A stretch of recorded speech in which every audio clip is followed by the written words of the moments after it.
Posibleng sa susunod na taon na raw makukumpleto ang matagal nang hinihintay na Code of Conduct sa South China Sea. Pero sa ngayon patuloy ang panghihimasok ng China sa ating teritoryo. Yan ang agenda report ni Francis Folbe. Kinumpirma ng Philippine Navy na namataan ng dalawang Chinese naval vessel malapit sa Northern Luzon. Bahagi ang karagatang ito sa pinagdarausan ng multilateral maritime event na bahagi ng Balikatan 40-2025. Ayon sa Navy, nitong April 22 ng umaga, na-detect ang aircraft carrier Sandong sa Babuyan Island na pasok sa Philippine archipelagic waters. Bago magtanghali, namataan naman ang isang Type 815A Chinese electronic surveillance ship sa may Pagudpud, Ilocos Norte.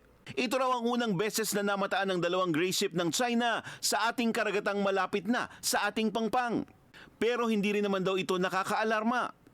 We expect a lot of vessels to transit that particular area, especially off the coast of the Babuyan Islands and the Lupiri Island because it's a recognized maritime corridor.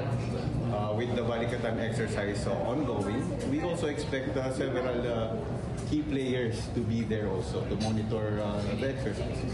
Kahapon, ang PLA Navy Sandong aircraft carrier CV-19 ay nasa may Santa Ana, Cagayan na.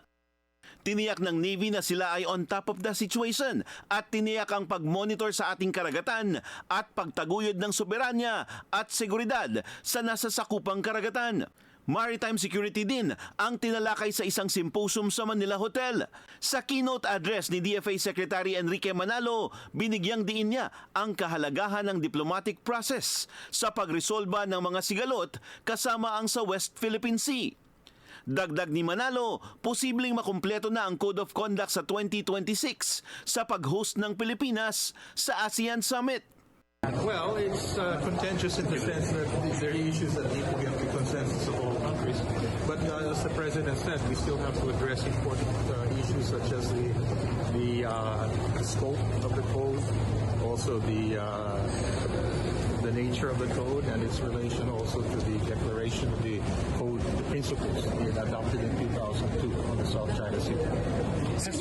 Has the Philippines or ASEAN got the commitment of China that by 2026 we should really have a binding code of conduct? Well, we're all politically committed to achieving having a code by next year, but we'll see. We'll try our best. Even China, sir, did they explicitly say that they are in favor to have a... Yeah, everyone has agreed that we'd all like to have a code by 2026, but we have to agree.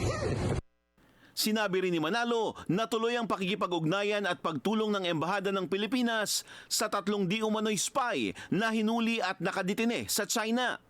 No, they're still under investigation, but our officials there are constantly monitoring the situation.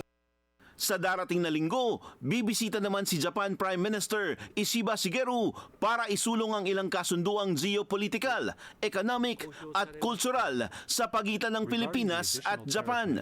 Para sa agenda, Francis Folbe, Billionario News Channel.